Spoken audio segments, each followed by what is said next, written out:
Siapa yang tidak kenal telur asin, produk yang lekat dengan Kabupaten Brebes? Produk ini baru saja ditetapkan sebagai warisan budaya tak benda oleh Kementerian Pendidikan dan Kebudayaan pada awal Oktober tahun 2020. Pembuatan telur asin merupakan pekerjaan yang sudah lama dikenal oleh masyarakat Brebes. Usaha pembuatan telur asin merupakan warisan turun-temurun.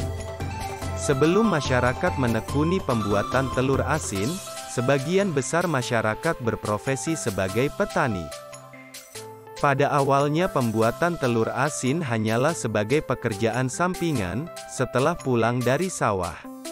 Namun karena hasil yang didapat lumayan besar, maka kegiatan membuat telur asin ini banyak diminati masyarakat dan berkembang hingga sekarang.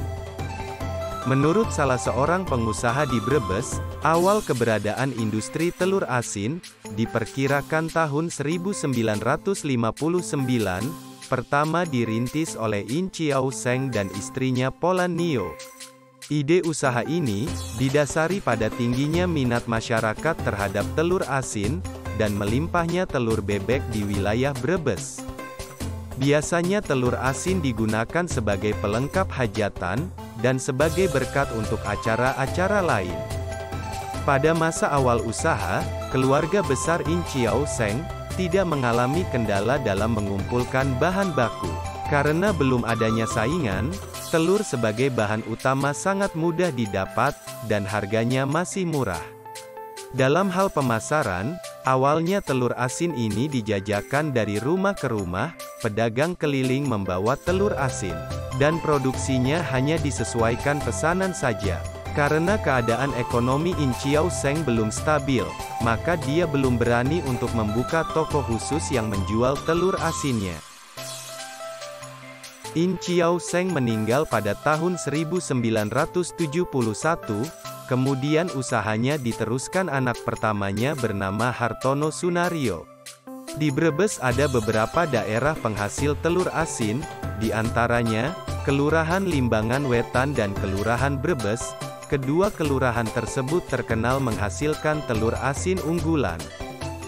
Walaupun ada banyak kelurahan lain yang memproduksi telur asin, namun dapat dikatakan daerah ini sebagai pionir pembuatan telur asin.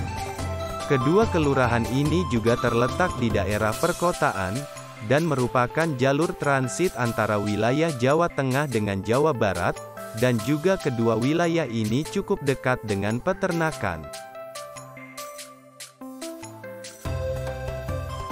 Industri telur asin dapat dikatakan merupakan industri yang cenderung dikelola oleh keluarga, dari produksi, pemasaran, hingga pengiriman.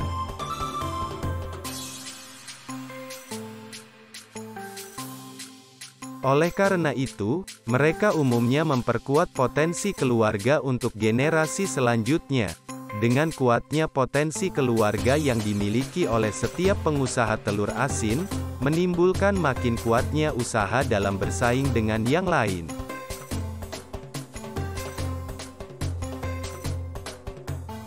Hal itu juga menimbulkan termotivasinya pengusaha dalam pengelolaan dan memberikan kualitas kerja dan produksi yang lebih baik. Dengan demikian, mendorong pertumbuhan perekonomian masyarakat. Selain itu, juga mendorong upaya melakukan inovasi baru pada telur asinnya, dan kreativitas yang mampu mengembangkan rasa, dan teknik pembuatan yang berinovasi, yang bisa menarik peminat telur asin.